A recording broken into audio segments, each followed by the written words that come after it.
Hey, what's up, everybody? We're back on a Monday night, and we got a great show for you because, of course, The Bad Batch finally premiered. That's right. Last week, we got to see not just one, but two episodes of The Bad Batch, and we're going to review it right now. You're listening to Head to Head, a Star Wars podcast. Two fans, two generations, all things Star Wars begins now. All right, hello, everybody. I'm Eric Vansel. And I'm Daryl Sanders. And we're your hosts for this show. So, The Bad Batch. We finally got to see The Bad Batch after all this time. I mean, and it was funny because we should actually start this out by saying that neither one of us were really looking forward to this show. Yeah, I mean, it was cool. Like, don't get me wrong. I thought the group was, was cool, but I really didn't need to see the continuation of their stories, honestly. But here we are, and I guess they felt that, there's a reason for this. And now that I see how they're utilizing them, it makes sense, and that's why I'm interested. Yeah, same here. Because, and again, we can get right into this. It's good Ronaldo's with us tonight, so hey, Ronaldo, what's going on? Looking forward to some good chats with you, buddy. But, yeah, man, I mean, when you actually look at these guys, right, when you look at the Bad Batch and how cool they were, and of course, they were really cool when they debuted, like you said, in the Clone Wars, but it was really surprising to me how they actually developed and deepened their characters in this series in just 2 episodes so far. Oh, yeah, definitely. Yeah, I mean, and now they've actually added a person to the Bad Batch. Yes, Omega. And here's the thing that's... Actually one before that. Oh, yeah. Well, they have... Echo. Yes, thank you. I'm like, what's his name? See, I'm guaranteed to blank on every show. But yeah, right. They actually added Echo, who, of course, was a clone. And then, of course, they had this new character who's another defective clone, Omega. But one of the things that I want to point out before we really get too deep into this is that I was really surprised, and I'd like to get your thoughts on this. And, of course, anybody, Ronaldo, anybody else that's chatting with us, let us know what you're thinking. But I was really surprised by the tonal differences between episode 1 versus episode 2. Whereas episode 1 kind of had what was going on galaxy-wide, and it was about how the Bad Batch actually was reacting to a lot of the big things that were going on around them. The Empire coming in, how things were changing from the Republic. And you get a little bit of that in episode 2, but episode 2 is a little bit more... like constrained a bit. Yeah. It's a little closer. It's basically dealing with a former clone named Cut and his wife Sue, and they basically have this whole family. Like, they left the whole Clone Wars behind and, the whole military thing, and now he's basically living a quiet life, pretty much. The Bad Batch has to go, and they end up seeing him. And it was interesting to me because the tonal differences between the 2 episodes were actually starting to remind me of The Mandalorian. Because The Mandalorian will do things where you're seeing how things are affecting the entire galaxy, and then they'll do a really, kind of, the word escapes me, but kind of like a closer type of a thing. And, Omega is sort of like the series Grogu in a way, although she's a more developed character, obviously. But because, Hunter in particular, but all the clones are trying to figure out how to almost be a parent to this smaller clone, right? Younger clone. So what did you think about the differences between the 2 episodes?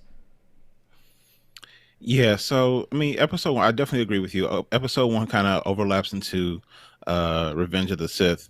Because you see when they get the order of Order 66 as it's coming down, and they make reference to Utapau when Obi-Wan Kenobi kills Grievous, and so it kind of puts you in that space, like, okay, this is where we are in time.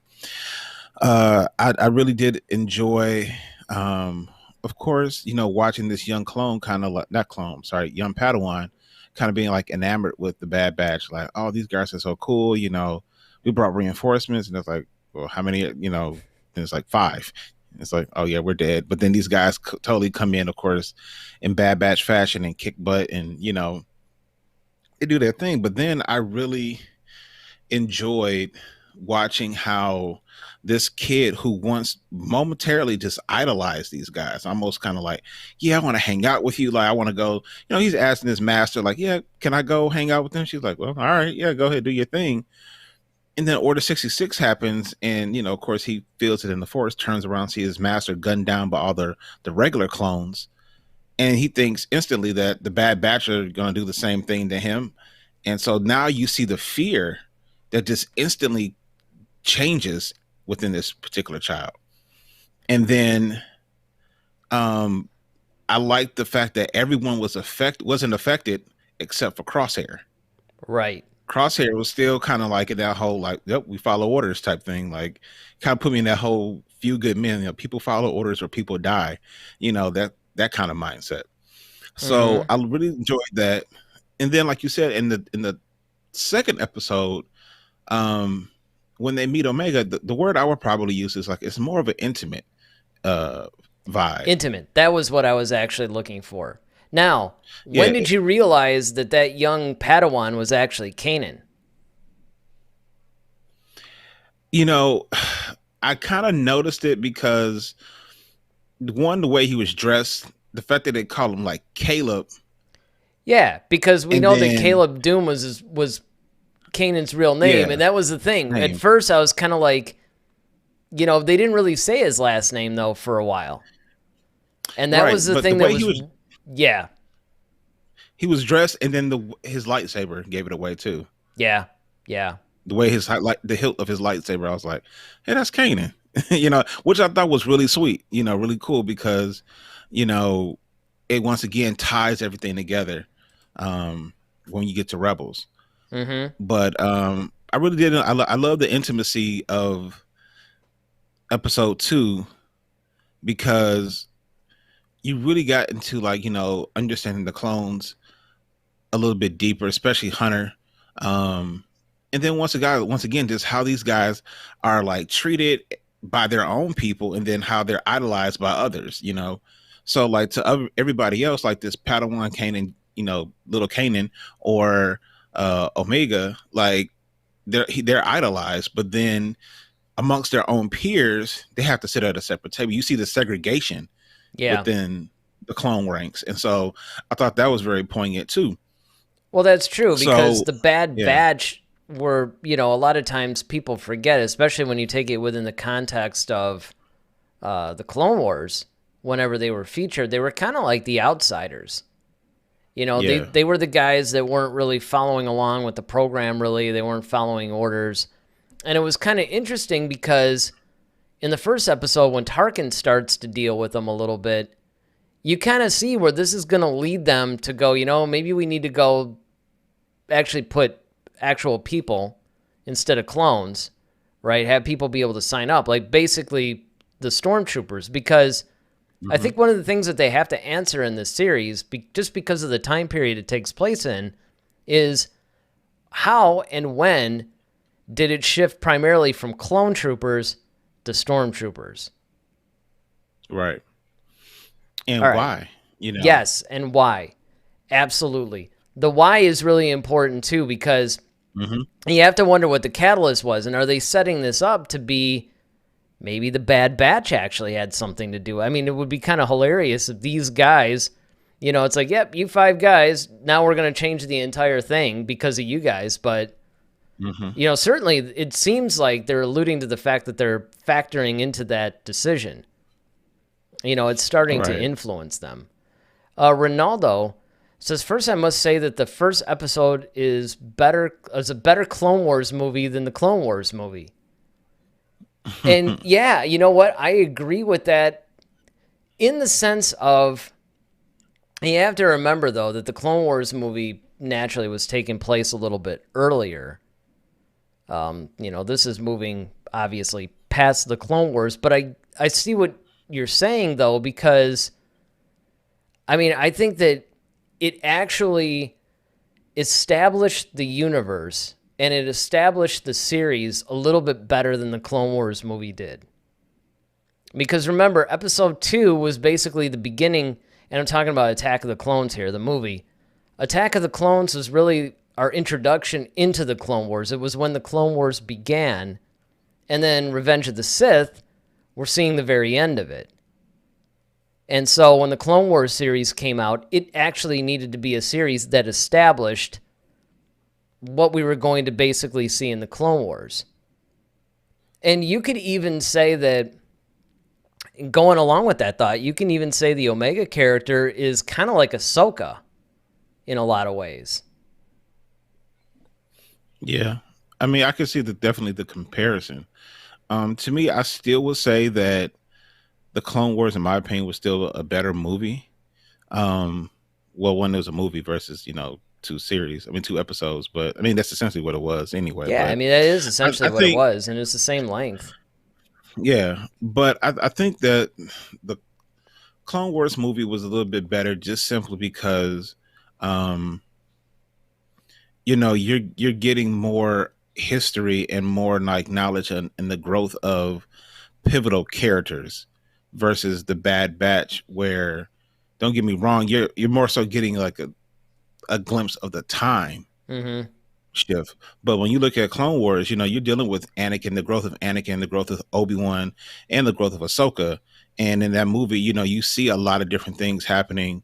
The whole plot that they had for, I thought the plot was really cool. Dooku steals Jabba's youngling and tries to blame the Jedi. And like, I just really got into that story a lot more. However, because, Order 66, we kind of already knew what that was anyway. So it's kind of, Well, I think what the difference is that with the first episode of the Clone Wars, it was showing us more what was going on with some of our favorite characters, but also the bigger picture, right? Like around the universe. Whereas, and it was basically how this one event, being the Clone Wars, was affecting all these people, where in the Bad Batch, we're basically getting almost the opposite. We're focused on one group of people and how all the changes in the universe are pretty much like what we said before. You're seeing it through their eyes. Right. This is basically like we're basically looking through the lens of these particular clone troopers, and we're seeing how it's affecting them and so on. Ronaldo goes on to say, I think both episodes were good to me. I loved the first. I didn't love the second, but I enjoyed it a lot. And I can understand that because the first one, I think, really was embodying what I think a lot of people were tuning into the Clone Wars for. Or not the Clone Wars, the Bad Batch. Like when you see the first episode, that's what you're pretty much expecting and hoping the Bad Batch is going to be. The second episode, like you said, a little bit more intimate. If I had to make a Mandalorian comparison, I would say it was kind of like, I want to say it was like episode 4 or 5. It was that one where Din Djarin went to that forest planet and they ran into that woman that they kind of had almost a romantic connection and with the Scout Walker. Mm-hmm. It's kind of what it reminded me of. Like I said, I'm drawing a lot of parallels between The Mandalorian and this show. They've clearly taken the formula. Like, hey, let's make the Mandalorian into an animated series without actually making it into an animated series. Mm-hmm. Yeah, I mean, I agree with that. I think that the Bad Batch, the second episode, like you said, is more intimate. But I think once again, it's all about humanizing these people. Yeah. You always have to, and that's one of the things about Star Wars that's really cool is that you get times where you get to humanize them, no different than, like we saw in The Mandalorian, where we saw from both perspectives, where Mayfield kind of was humanized, but then we also saw, the humanization of the Empire too, or the remnants of the Empire, even though they weren't being humane in their sense, but you can see like how they view things. I think that's really the cool thing, is to seeing the viewpoints of all these different characters, because you have even in The Mandalorian, where the rescue, that one pilot was just saying like, you know how many people we lost, on those space stations, and she's like, oh, which one? Like that whole thing, like you really don't think about the Death Star as a base that has all this life on it. Like you just think it's a bunch of it's a military thing. Yes, but there's families that live on there. There's kids that were on there. There was all this stuff. So you really don't think about that until someone humanizes the moment.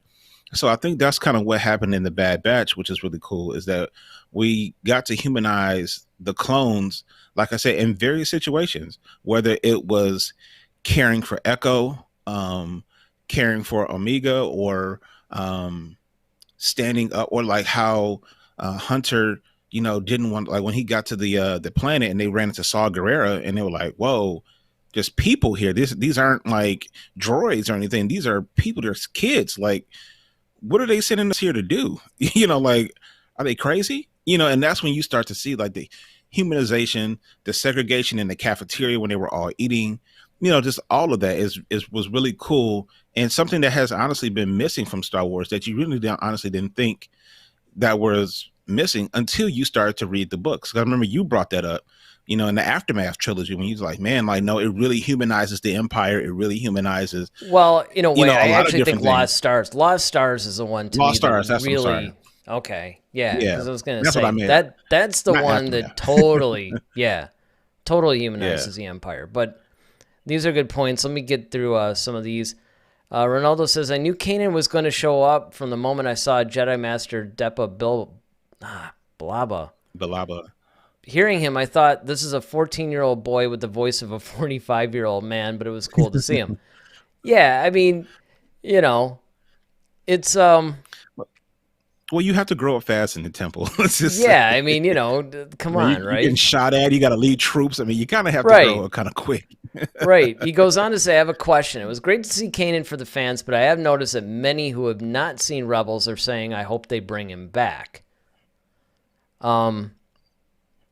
He says, do you think it was a good idea to bring him back, considering that he will surely not return? Casual viewers may feel that this is part of the story that just went away.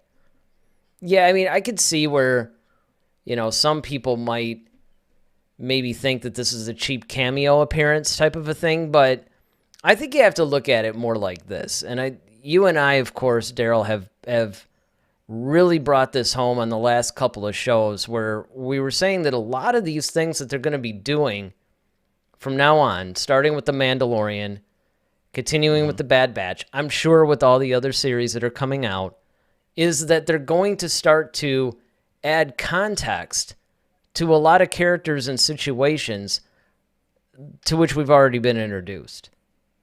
So when the best example I could give, at least an earlier one, is when Rogue One was coming out and they released Catalyst first. It was a book, but the thing is, if you read that book, you got a lot more context, and it also had more emotional weight. It actually changed the way that you viewed Rogue One. And you could say the same thing about Rogue One compared to Episode 4, right? Yeah, I mean, the only thing I would add to that is that we don't know how long the Bad Batch is going to run either. Well, that's true.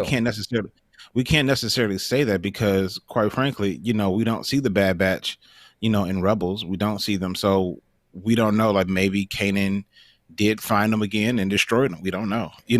As out of revenge, or you have to look at it too. And this is another discussion that you and I have had a lot, which is now they're tiptoeing through things that they've already established in canon. Like, for instance, Kanan's, I guess, somewhat origin story, or at least the prequel version to Rebels, was the book A New Dawn.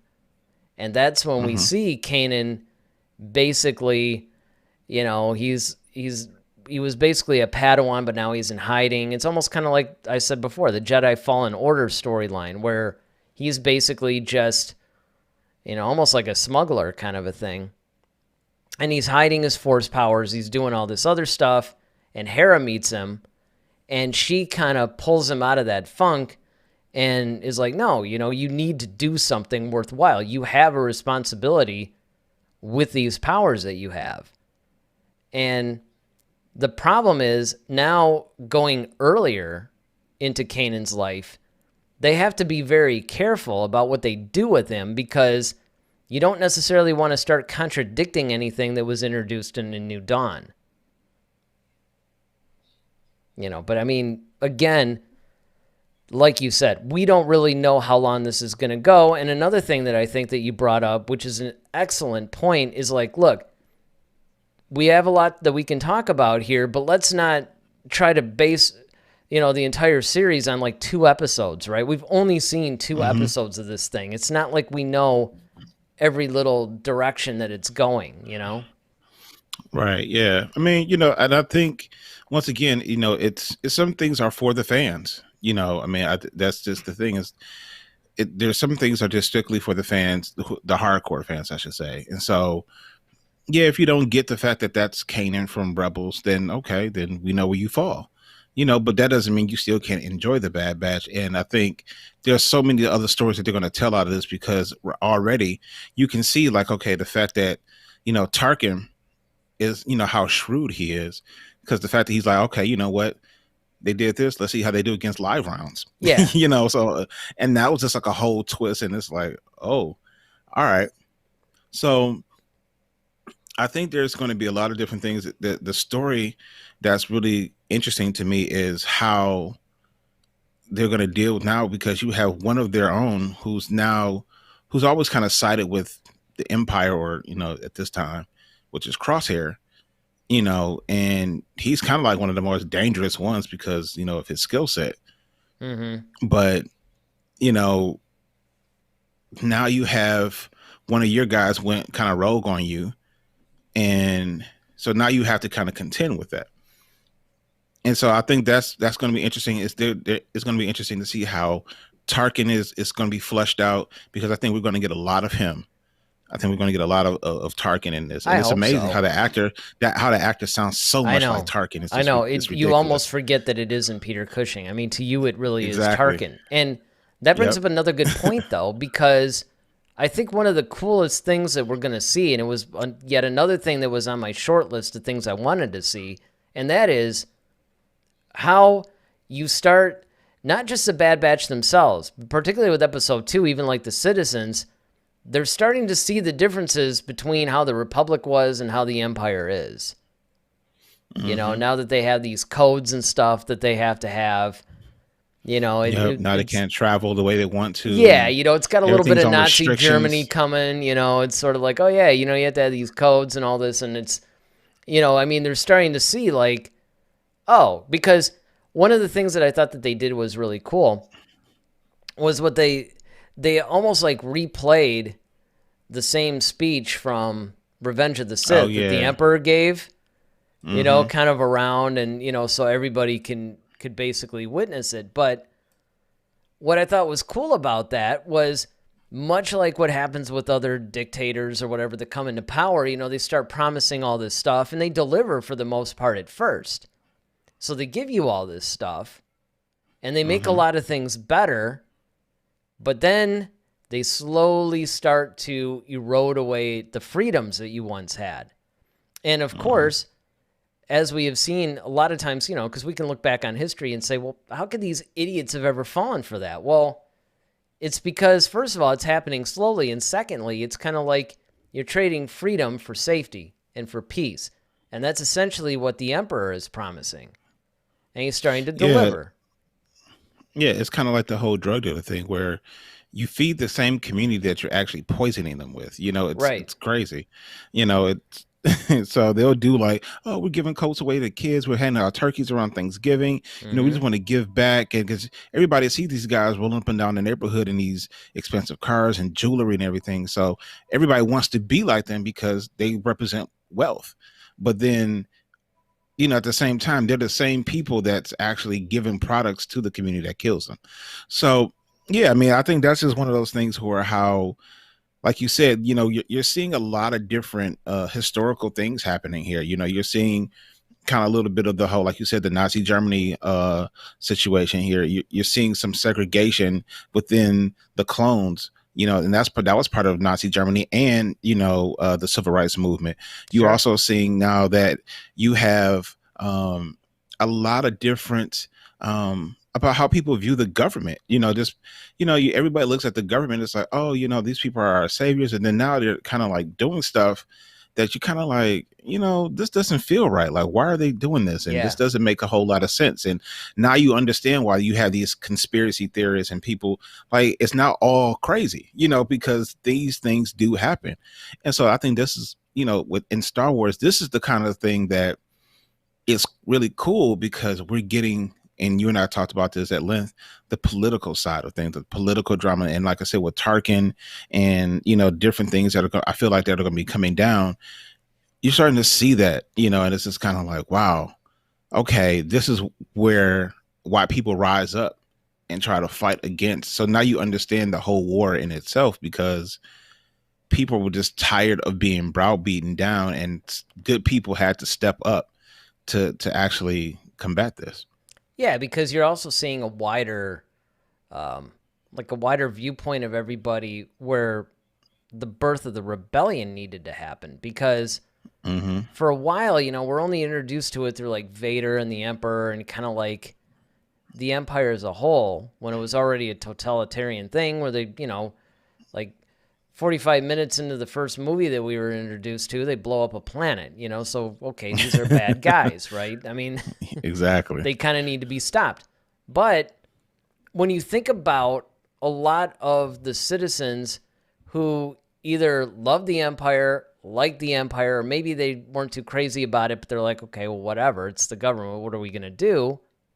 It's kind of like, okay, as small as the rebellion is, there's a lot more people out there that are obviously going along with the program. And if things were that bad, why would they do that? And now you're starting to see from more of the citizens of multiple planets and things like that, more of a citizen level, not the rebels versus the Empire, not this, challenge of good and evil thing, but kind of how it's affecting things, economic benefits versus, it's like, okay, will benefit your economy on this planet. You just have to go along with a few rules.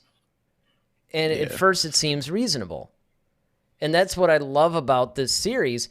It's funny because a lot of reviews that I read about it were all talking about it's cool, but, it's definitely kid-friendly. And I could see where they might say that. But honestly, I think this series is actually exploring more greater themes than virtually any other Star Wars property to date. Sure. Yeah, I mean, because I think you're dealing with, like I said, things at its inception. The other thing is,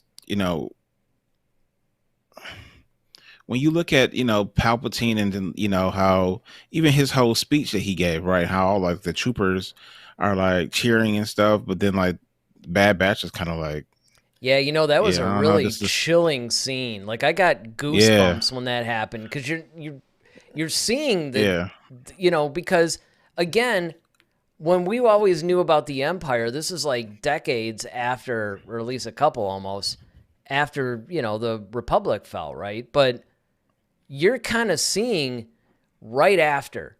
So in Revenge of the Sith, you still basically had the Republic. I mean, you could see where it was going because obviously we're following all the higher ups. But, now you see it becoming this totalitarian regime when it was once this more free thinking, that kind of a thing. And it's like, it was really freaky. Yeah, you almost wanted to, once again, I hear those words from Padme, from them, like, this is how liberty dies. With thunderous applause. I always love that line from her. It was just still like the perfect, like, this is how liberty dies, with thunderous applause. And, when you really think about it, like that's, it does give you that chilling feeling. And even, like I said, the Bad Batch, they're kind of like, what the heck is a galactic empire anyway? Like, what is that? What is exactly? It's kind of like, this is a new concept. And you wonder how people just would go along with this. But of course, they have a more inside track, though. So they're seeing things changing on the inside like instantly. Like instantly, there's rules they have to, there's all this stuff where they used to be the enforcers. Now they run into a situation where, hey, you might end up on the wrong side of things. Just because you're a clone doesn't mean it doesn't protect you. Exactly. Yeah, exactly. It doesn't protect you. And we saw that in the scene that you mentioned when, first he decides he's going to test them and then he switches to live rounds. And it's like, oh, these guys are a little different than the Republic Mm-hmm. was. You know, training's a little bit more intense here. Yeah, exactly. And I also And thought, by the way, not to cut you off, but I actually thought that it was a cool juxtaposition. It was almost like a callback to that first episode that we saw when they had to go through that same maze, you know, and try to like overcome that challenge. I forgot. It might have actually just been called the Bad Batch. I forgot what episode it was, but it was fairly early on. That was, I think, when we were introduced to them. And they kept trying to pass the test, and they had to learn to work together as a team, kind of a thing. yeah, but that wasn't the Bad Batch. That was the other group. That was like Fives and all them. Oh yeah. Yeah. But it was still kind of a callback to that episode, though. Oh yeah, definitely. Yeah. You know, I thought was interesting, well, and I wanted to kind of get your opinion on it, because this kind of changes canon just a little bit. And I think this is what Ronaldo might have been hinting at Friday. So when they did the whole droid thing where they jumped on top of the droid and they actually like took over the droid and was using the droid to kind of like destroy everybody, that was originally a Jedi thing. Like the Jedis would actually like cut a hole in the droid with a lightsaber, and then they would like use the Force to kind of control the droid for a period of time, almost kind of like how they would control like certain animals and stuff, like Obi-Wan did. Right. So, but the fact that you had now, you got these troopers who are kind of doing this, you got to kind of wonder, it's like, okay, did they learn that from the Jedi, or is it that just something that they just know how to do? Because originally that was like a Jedi only thing. Yeah, well, I mean, if I'm not mistaken, though, wasn't it Tech that basically was the one that more or less started it? Yeah. I mean, that makes sense, though. I mean, you know, guys... Yeah, that's what he does. I mean... yeah, that's what he does, and he's a technical genius. I mean, those stupid codes just came out, and he's already like, yeah, I can falsify these. Like, I can make fake ones. You know, it's like, dude, you haven't even really seen them yet. They have to get them to you. You know, and I think that's the whole idea. He's supposed to be this, you know, crazy technical genius or something, which I actually appreciate. I think it's kind of cool that they, you know, that they do that. Ronaldo says, what did you think of Omega? I thought she was going to be annoying, but I ended up loving her. And yeah, I want to say that I kind of went through my little, my whole little Ahsoka thing, but faster. Okay. You know, because at first that's what it reminded me of. I'm like, why does everybody, you know, Clone Wars had Ahsoka, Rebels had Ezra. You know, it's like, why do you have to have these like, you know, plucky little, almost kids, kid, whatever, you know, that you have to. Why does every series have to have this? You know, why can't they just, you know, do something? Right? But again, I could see what they were trying to do. Again, I honestly think this is kind of like a Grogu, you know, now you're humanizing the Bad Batch because you're going, hey, they got to deal with this kid. It's another clone that's defective, which, by the way, I think they're actually going to do something with. I think that there's going to be more to her story than what we're being led to believe now. Oh yeah, definitely, hands down. I think she's, in a way, it looks like she's a little Force sensitive in a way. That's what I feel like they're going with. There's just something, you know, and she was kind of more with the Kaminoans and, you know, sort of hanging around them a lot. There's something special about her. But if you're talking about like the whole did I find her annoying thing, at first that was my attitude. But I have to say that as time went on, I think she served more to that particular story than maybe what Ahsoka did at first, and, you know, with R2 and Sky Guy and all this other nonsense that, you know, you had to get to. Because Ahsoka actually grew into a great character, and then, you know, she became one of my favorite characters. Whereas Omega, I could see that she serves a definite story arc purpose, I guess would be the best way to put it, right? I mean, she definitely has a reason to be there. I don't think she's a character that's just inserted to give us comic relief or anything like that. I think that there's a legitimate reason. Yes, she's serving that purpose. She gives us a little bit of comic relief, a little bit of levity because the clones are so intense. You know, she's also there to kind of, it's almost like that Terminator 2 thing, right? She's going to teach the clones to chill a little bit, and they're going to teach her, you know, how to be more aware of her surroundings and survival and all that stuff, right? So, I mean, there's that give and take a little bit. Yeah, I mean, I think one of her major roles in this is one, you know, no one softens your heart like a child. You got to think about it. You got these battle-worn guys. These guys are saying all types about this. Like you said, they're so intense and so aggressive. And then now you have this child that's kind of like no different than the Mandalorian and Grogu. You know, like you got a bounty hunter, for Christ's sake, that's trying to be a father. I mean, yeah, well, that's basically, yes, that's what it reminds me of. And that's why, you know, I hate to keep beating the proverbial dead tauntaun here, but, you know. Nice. You keep going back to this whole dynamic, and it's the Mandalorian again. Yeah, it's a formula that works though. But sure. I think that's because, but I mean, I think it's because you can also you show growth in both ways. So like you said, you know, you have growth in her becoming more astute and aware and, you know, of whatever's going on around her, but then in coming into her own and discovering her own abilities and how to deal with being a defective clone, you know, and then you also have the Bad Batch who are kind of like, all right, you know, they're fighting for a greater purpose now. Now it's not just about orders, but it's about people, and it's about once again that humanization of stuff of the war. And I think that's what really makes it interesting, because now you have to decide: do you go with the mission or do you go with your heart? And that's one of those things. Like even in military, and even like all military movies, Few Good Men being one of our favorite movies, you know, that was still the case. You know, did you give him a code red, or should you have not given him the code red? You see what I'm saying? It's like, well, we were told by our officer to give him the code red, but we should have stood up for him because we knew he was weaker. Yeah, that whole speech once again, at the end of the movie. Yeah, right. Yeah, it's the whole theme. Once again, it's like, you know, do you go with the mission or your heart?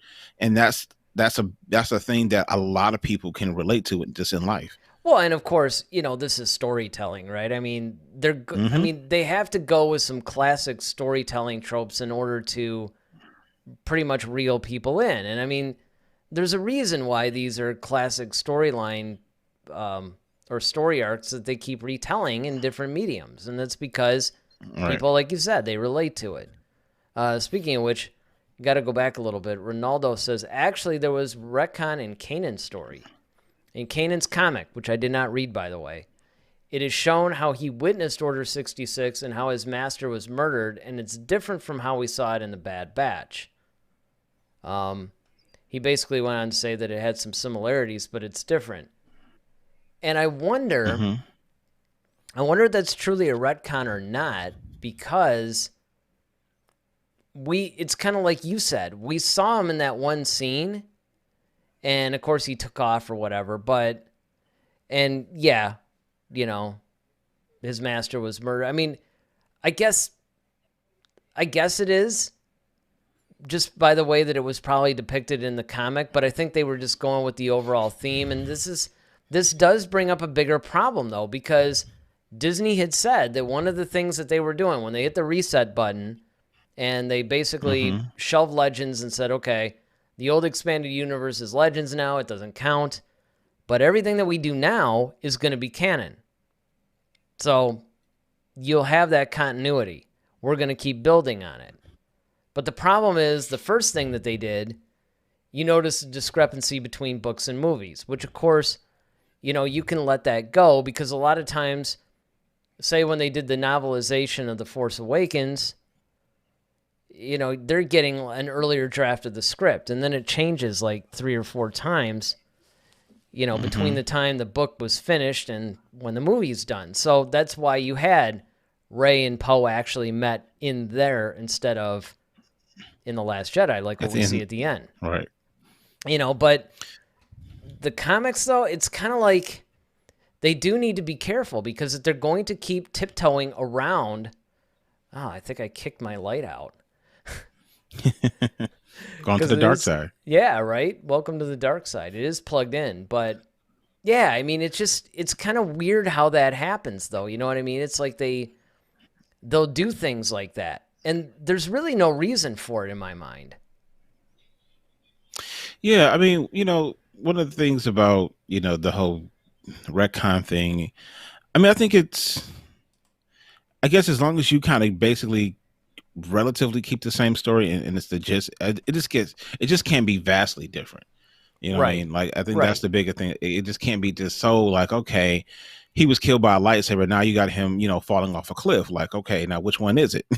You see what I'm saying? So I think, that's really the thing. But even with the now, what I'm curious to know is, what do you all think about the future of Crosshair?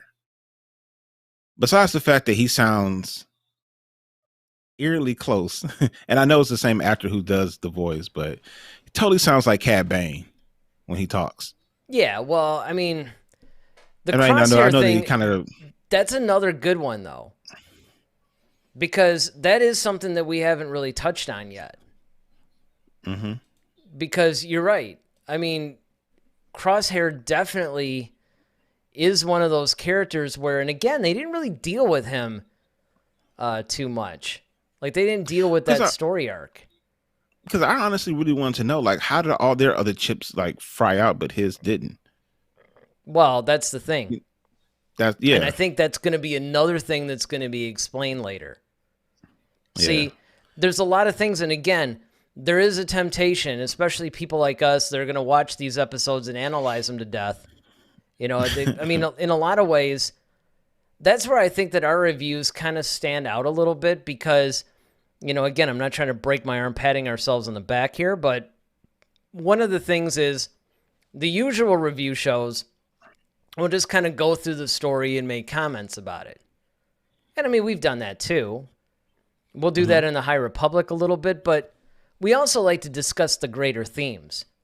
We like to discuss thematically what's going on, where it could go. It would actually be almost fair to say that our reviews are more of an analysis than anything else.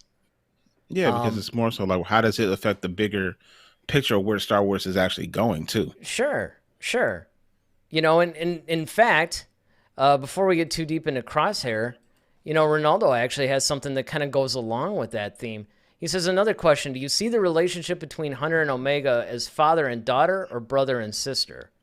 And I would definitely say father and daughter. Yeah, I would say father and daughter. I'm going to say father and daughter only because if you really look at episode 2 and the way, you could say that, yes, an older brother would do the same and protect, but again, it's that whole Mandalorian thing again. It's the Mandalorian and Grogu and their relationship, and it's kind of like that. It's more like that. I think it's more like, I know, I totally agree with you. I think what it is with Hunter, it's more like father and daughter, but with the rest of them, it's more like a little sister. Yeah. Now that I would definitely go along with. I would definitely agree with that. That is a good point. Or maybe like uncle Hunter, and niece or something. Yeah, uncle and niece, yeah, something like that. But I think, when you look at just the way he responds to her, it's very father-like versus like a brother. Like, okay, when she came to talk to him, he got on one knee and he's just like, he's very like, okay, what's up? What's going on? As opposed to, standing straight up like, all right, what do you want? That type of thing. Like you would do like I would do my sister or something. But, now he's kind of taking that more softer, approach. And, even the fact that he's trying to find her a family and, just that's a father-like thing to do versus more of a brother thing to do. Yeah. Yeah, without question. And I think that that's one of those things that we could definitely look forward to developing in further episodes as well.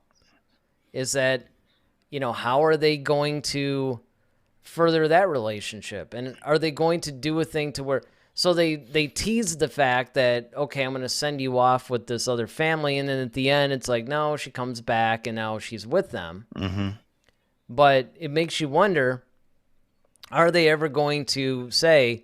okay, this character has basically served the purpose.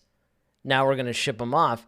Very much the same way that Grogu is pretty much shipped off to train at the end of The Mandalorian. Now, we do have to see where they're going to go now with this next season, because season 3 could actually bring him back. You know, everybody's assuming that Grogu is not going to be in season 3, but that's not necessarily the case. We're assuming that based on the circumstances that we see at the end of season 2, but that could change. And they could do the same thing with the Omega character. I mean, she can maybe stick with them and, you know, become part of the gang or something. Yeah, I mean, I think definitely we got to see who she becomes. I mean, I think she definitely has some sort of ability or some sort of talent that we have yet to discover. Mm-hmm. And so I think we definitely have to see that fleshed out, and then how that plays into things. What do you think about, you know, Saw Gerrera being back into the fold and kind of showing like the whole rebellion? Well, I think that's a good idea because, you know, if you think about it, we see him in a couple of story arcs in the Clone Wars. And then he pops up again in Rogue One. And the circumstances are very different. So that begs the question, how did Saw Gerrera get to the point to where we see him in Rogue One? And so again, it's a repeating theme of we're trying to give all these characters context, because you'll see him at one point and then you see him at another point, and you don't really see any connective threads there. You know, you just see, okay, they're in this situation years ago and now you see them again and they're here. You know, whereas like Ahsoka, you see her entire growth. With Darth Maul, you see Maul's entire... And I think that what they're trying to do is give more characters that kind of an expansion in their storylines. Ronaldo says that I totally believe that Crosshair will die at the end of the series. Maybe. Again, you know, this is really hard stuff to try to determine based off of 2 episodes, but I could definitely see a situation like that, because one of the things, at least to the Bad Batch, I think that would be worse than if, say, they lost somebody in death, is if they lost somebody going over to the side of the Empire. Yeah. And going against everything that they've been fighting for and everything else. And it would be kind of interesting to see that, because you had this whole Order 66 thing. I mean, what if there was a clone that, okay, initially they sort of resisted, but then they're like, you know what? No, this is what they're trying to do. You know, I mean, that's what they were all programmed to do, because if you look at all the other clones, they're doing this without even thinking about it. Yep, it's just mindless and... Yeah. They're very mindless. Go ahead. Well, Ronaldo also says, there's something that my brain was asking me while watching episode 2. Did the inhibitor chip not work on the defected clone? Referring to Omega? I guess. I mean, she may not have had the chip implanted, though, because she wasn't really military. Yeah. No. You know, I think that the chip was only implanted in... I mean, they probably had some sort of inhibitor chip. Because remember in... No, go ahead. Go ahead. I was going to say, wouldn't she be defective by default because it's a girl? Yeah, I kind of wondered about that, too. All the clones are guys. You know what I'm saying? So the fact that it's a girl, I mean, not for the women listening, but... No, I know. I mean, it can kind of sound a little bit sexist and everything. Yeah, right. Oh, it's a girl. I'm not trying to be misogynistic. Yeah, like... But, I mean, it's true, because it was all a clone of Jango Fett, and it's kind of like, okay. And the thing is, what's weird is nobody really points that out. I mean, they never say anything about it. It's almost or address it, right? Yeah, like, are there a lot of female Jango type clones or what? That was something that I was wondering too. You know, it was kind of like they don't. I mean, I'm like, am I the only one that sees that there's something weird about a clone of Jango Fett that's female?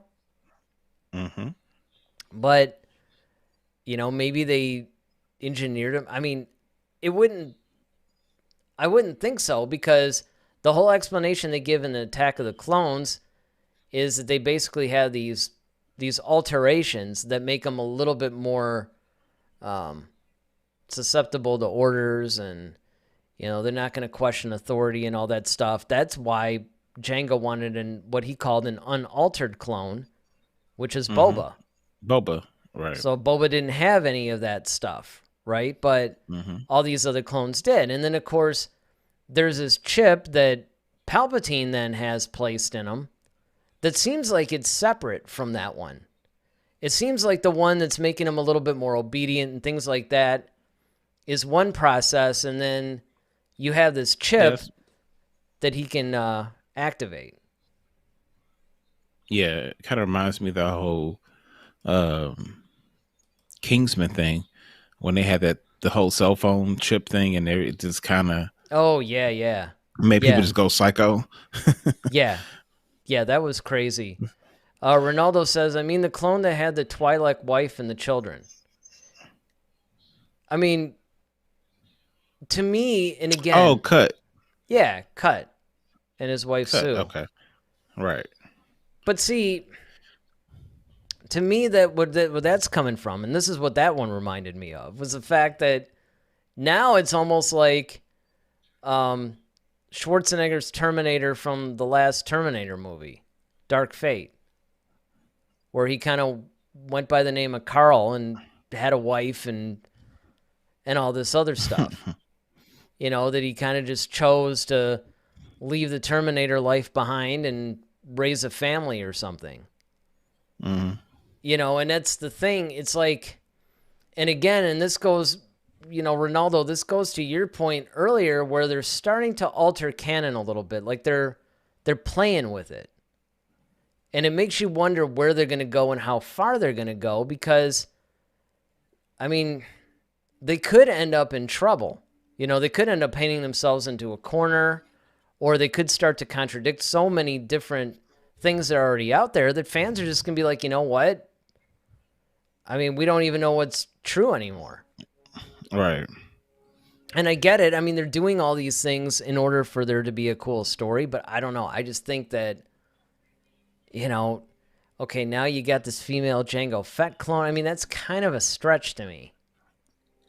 Exactly. I'm trying to not let it, like, I like the character and everything, but it's like, and I'm trying to forget about that part of it, but you do wonder where they're going with it. Yeah, and like I say, if they address that, that's fine. Like later on, like maybe that's part of her story, that we find out. Like I said, we're only 2 episodes in, so we can't be It is. I know. It really is difficult to resist that, like we're trying to say. And another thing, too, it's like you said, we don't even know how many seasons this thing is going to go. Mm-hmm. Right? I mean, it could go like 4 or 5 seasons. Definitely. Now, the other thing is, I'm trying to remember if they actually talked about how many episodes were going to be in this season. Did they specify that? I don't recall. I don't either, because if they go by like the Clone Wars and stuff, to be like 22 episodes. Right. So if you think about it, let's just say that they did that. There's still 20 episodes in this season. Now imagine if they go like 4 or 5. Now you're talking like, 80, 100 episodes or something. Mm-hmm. And we're in 2. So, right. It's just going to be a really fascinating way that they're doing this. I want to get this chat in from Ronaldo. He says, I didn't want to say it, but when I found out that Omega was a clone of Jango, I thought, how did that happen? And I think that that's it. It's one of those things where you're just like, how did that happen? Because there's no precedent for it. And I've never seen anything. I mean, I've read a lot of the books. Admittedly, I haven't read every single comic or whatever, but there isn't anything that I remember either reading directly or reading about that says anything about there being a female clone possible with Jango. And what would be the purpose? Right. I mean, like I said, the whole point was they all were uniformed. They all were, because they were bred to be soldiers. I mean, that was the whole point. So it's kind of like, and you want them all to kind of, But I think what's going to happen, and maybe this is what the hint is, with Tarkin, because Tarkin asked a question. He said, how many defective clones are there? And Mm-hmm. it's like, oh well, we've had 5. And of course, they thought 5 meant like Echo, but Echo wasn't a defective clone. He was just jacked up, and he became part of the Bad Batch. So he became the 5th member. But the other defective clone was Omega. So the thing is that I think what Tarkin is starting to see is that the further you getting away from Django, these clones are becoming more and more defective. So at this point, we might as well just get actual regular people, and then maybe that's where the stormtrooper thing comes into Well, play. that could be. I mean, that would be a great explanation, actually. Almost like it's just kind of degraded because, after all, I mean, how much Yeah, how much do they have from the source? yeah, He was killed, unless they took his head off of Geonosis. right, exactly. Or they just like, how many vials of his blood do you have? How much of his Mm-hmm. blood do you have? And like I said, they've made thousands and thousands and thousands of clones off of him, and and of course, that's the other thing about it too, is that people don't realize is that they're also making them at an accelerated rate. That's the Yeah, I other remember part. that was a big So thing you too. Yeah, so it's not just the fact that you're cloning them, but it's like, okay, we're trying to spit these things out quick, and obviously, there's going to be a couple of bad eggs, in the batch. I mean, if I you see what think I did about there. it, the fact that there are only 5 is amazing. I know, right? That's what I'm saying. And I think that's where you're having some things that are like, and that's why some people have more innate abilities, like Wrecker being ridiculously strong, and Mm-hmm. Crosshair's accuracy, and Hunter's ability to basically like he's like Wolverine basically from X-Men, and Yeah, so it's so like you kind of Wolverine have all meets these Rambo. different. Exactly, that's exactly what he looks like. So um so I'm thinking that what Tarkin may see is the fact that, like, okay, you're looking at the Bad Batch, they don't follow orders, and although they don't follow orders, however, their skill sets are kind of useful too, though. Like, he sees that they can get the job done and they can improvise, and that's something that may be necessary in whatever the Empire is trying to do. Well, see, but that's the thing. I thought when I first saw the trailer and the way that Hmm. they edited some of the scenes in the trailer, it almost sounded like Tarkin became aware of the Bad Batch, and then it's like, oh, hey, these guys actually have a use. I'm going to kind of use them as my special forces guys and send them all these, missions or whatever. Well, it turns out that he was testing them on that one mission to see, if they were going to be loyal or not. Hmm. So I mean, Right. they kind of turned it around. So now you wonder, I mean, is that what they're going to do? Or is it kind of like they're almost considered traitors now because they wouldn't follow through on what the Empire wanted, you know? Yeah.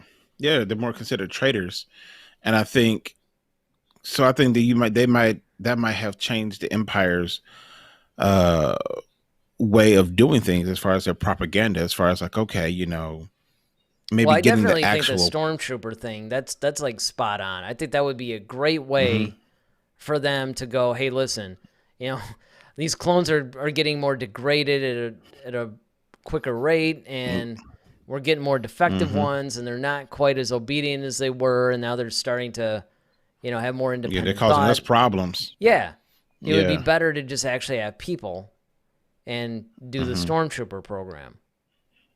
So Right. we'll have to see on that one. Ronaldo says, if Omega turns out to be force sensitive, would you like that to happen, or would you rather her stay normal? I'd rather her stay normal. I mean, it's just kind of like everybody's got to be. I mean, and again, I get it. The force surrounds us and binds us, and everybody, like Broom Kid, uses it for his cleaning, and I mean, I understand why there is that temptation to make everybody somewhat force sensitive. The other thing is that the force has been where all the money is, right? So But just once, I would like to see something have some purity.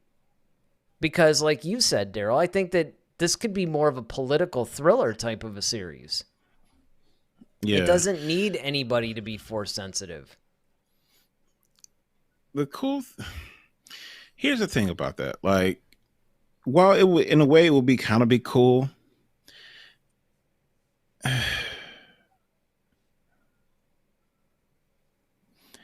I could see it being useful in a very dark sense, but then on the flip side, in totality, it wouldn't make sense.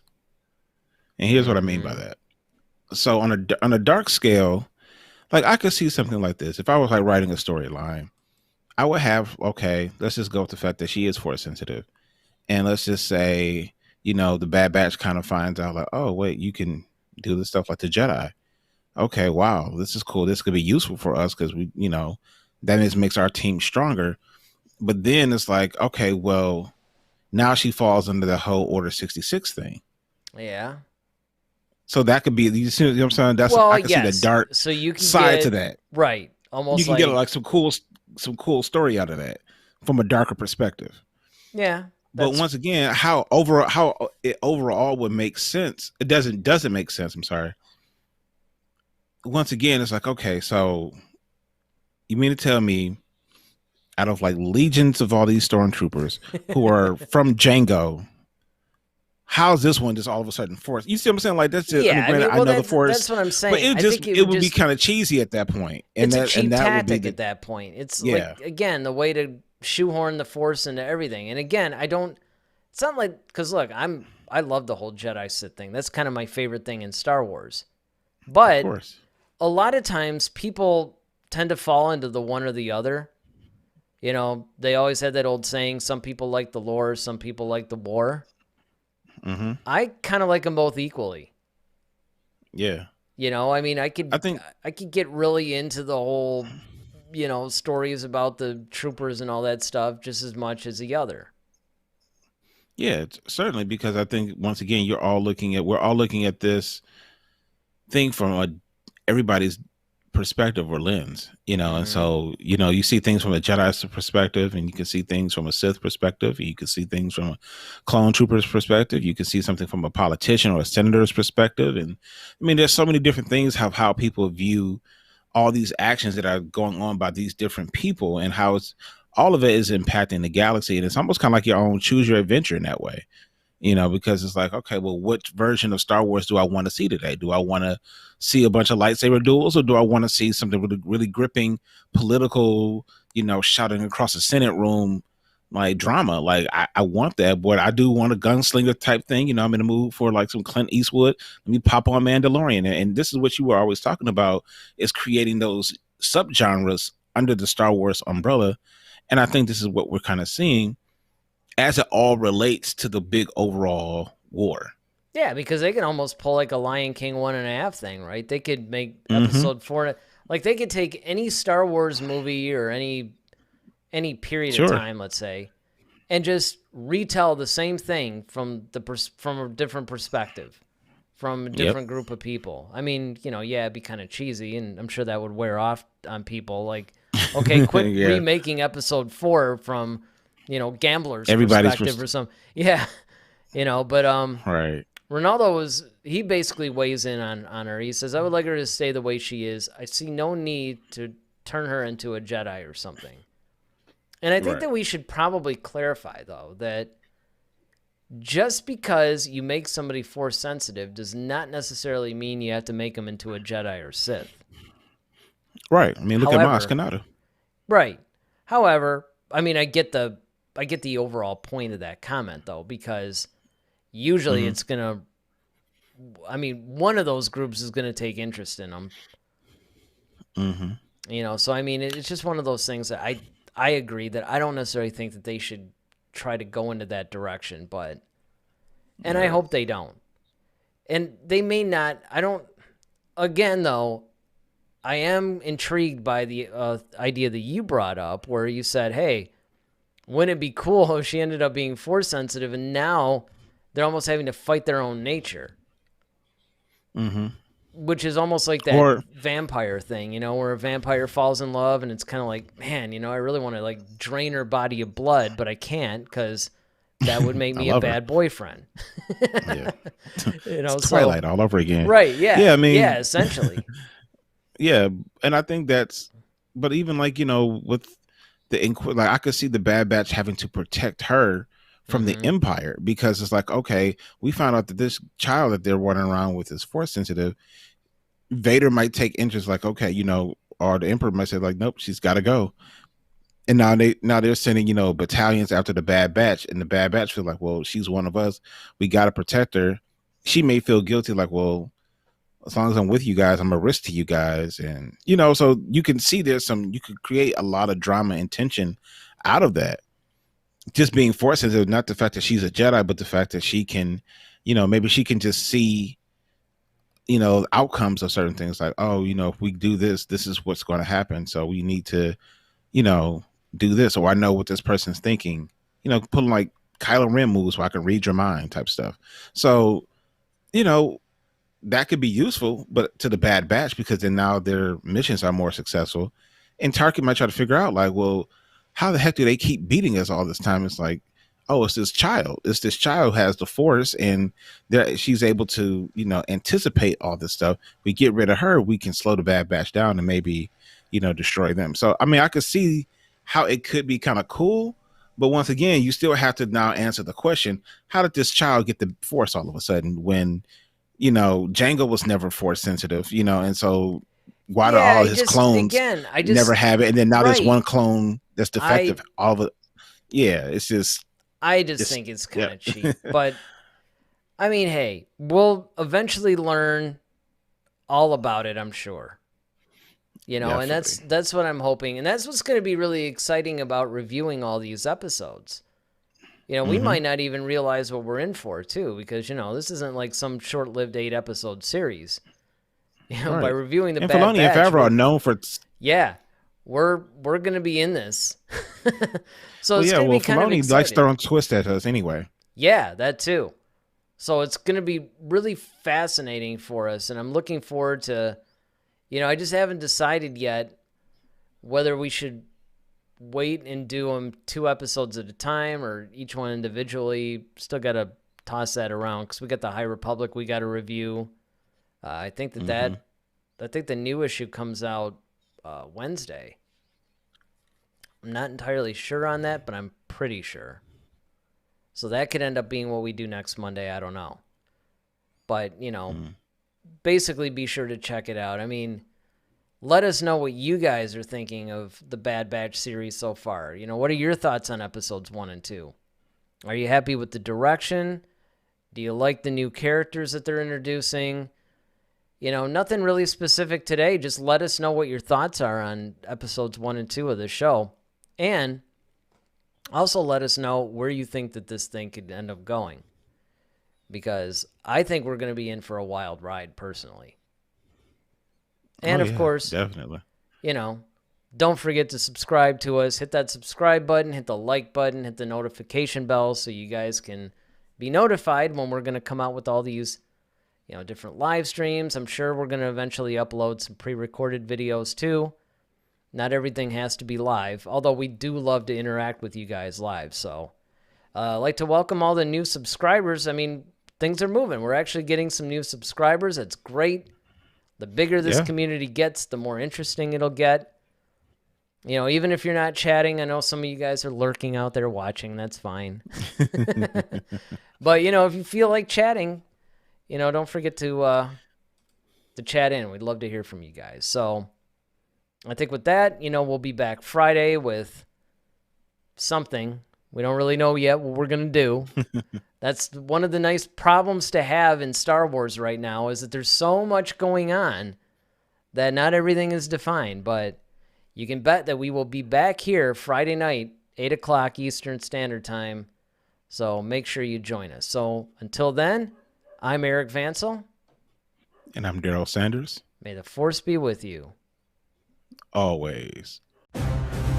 Head to Head, a Star Wars podcast. Be sure to follow us on Twitter @HeadToHeadSW. Submit your questions for our next show. visit our official website at headtoheadswpodcast.com. Until next time, may the force be with you, always.